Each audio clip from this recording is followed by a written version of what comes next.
guys, welcome to the show. We have Cameron here, one of the engineers of AudioContro. We're gonna talk about something really cool.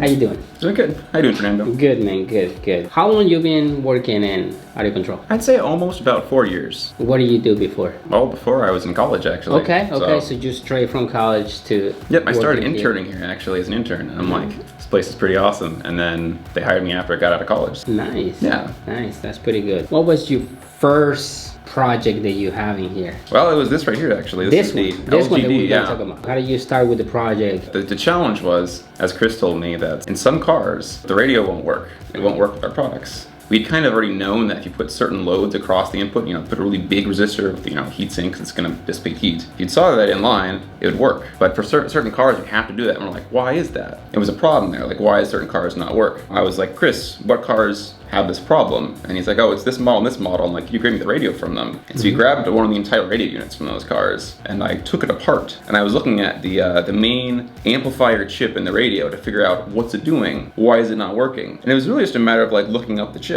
and reading the data sheet. And it said, when I was doing some research, that because the chip's designed to try to protect the radio and the speakers. When you first turn the radio on this car for this chip, it looks at the speakers and says, okay, looks like there's a certain resistance where the speakers should be. That means the speakers are there and everything's good. But if it looks at the output of the speakers and it sees like one of our products, which has a lot more resistance in the input than a speaker, then it'll think that the speakers are broken or something, and it'll try to protect the radio, so it'll turn off. There's a certain resistance it needs to see in order to turn on. Okay. And so that's what we needed to make the LGD for, was to provide a resistance to fool this chip into thinking, oh, there's a speaker there, everything's fine, you can turn on, don't have to worry about putting in protection state or anything like that. That's what my research looked like. It was, guiding me in that direction. So I've actually bought the chip. This is actually a chip from a radio. Yeah, from I think it's a 2016, I forget which car it is, but it's from some, head unit from a stock OEM radio. Normally like Dodge and Chrysler's, all of these. They all use like the same chips too. Yeah. They have like the same family of,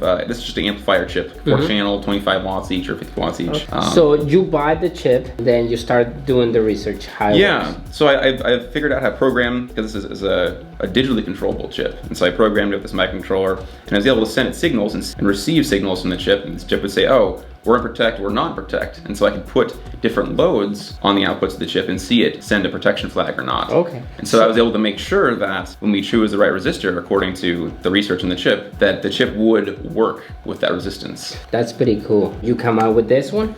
Yeah, and so once you plug this thing in, the chip will be like, okay, we think there's a speaker there, all systems go. But then you take some of our units that don't have, this has an LGD in it, but you take a unit that doesn't have an LGD in it, you plug it in and it'd say, oh, there's no speaker there, go into protect. And so we know it wouldn't work, and we know that this would work. And it was mainly just a matter of doing the research, looking at the datasheet for this chip, and the datasheet says what resistance it needs to see in order to work right. You guys came out with this one, right? That's regular LGDs, like you guys know. Who came out with the idea that let's just integrate these load resistors into the LC2i Pro, the LC1i? I'd say that'd probably be Chris and Matt. Chris? Yeah, we want to put this into some of our products and stuff. Okay. And I was like, well, this big, and we got some space in the circuit board, so it's just a matter of just going plop right onto there. Did you have to change anything? Yeah, we added some switches, so you could switch which different impedance you want. Integrating, it was pretty similar to how you would integrate it if they were separate products, and so it just connects in line onto the input of the amp. We just put it in line the input on side of the circuit board. The biggest challenge really is that it takes up a decent amount of space in the board. How do you feel about the product right now that actually is? I feel pretty good about it. We're getting a lot of good feedback from the field. Yeah. And people seem to like it, and it seems to be working. It gives you a lot of options, because some cars have different load expectations. And so being able to switch allows you to try to play with those options and see what works in case, this car wants this load, this car wants that load.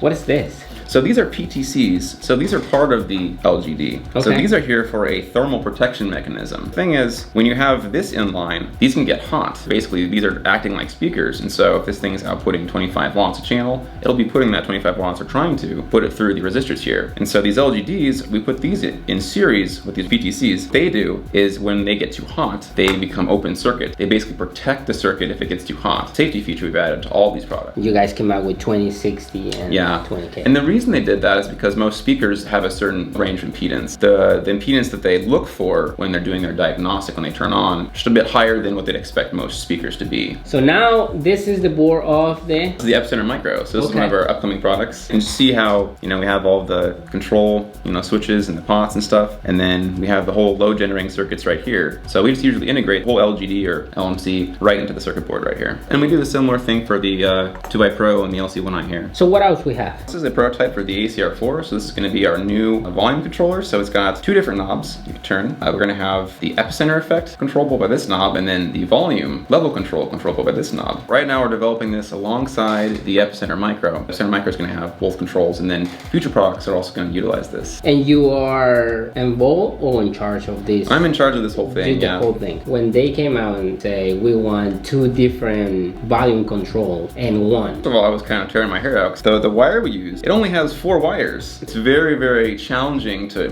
have 2 different controls when you only have 4 wires. It would have been easier if we had more wires. We're trying to keep the same standard for using the same connector and everything like that. It was a bit of a challenge. We managed to make it work after a bunch of development and stuff. It's a matter of finding the right size knobs and making sure it feels good. It's got good tactile response. Doing some field testing. Made a bunch of prototypes, and we have people using them in the cars and stuff. And some more functionality. So right now, I've designed this to work with the Epicenter Micro, but then eventually on our future other products, we're going to have functionality using it as well. Thank you, man. Yeah, you're welcome. Thank you for everything. Thank you guys for watching. See you until the next one. Cool. Bye, man.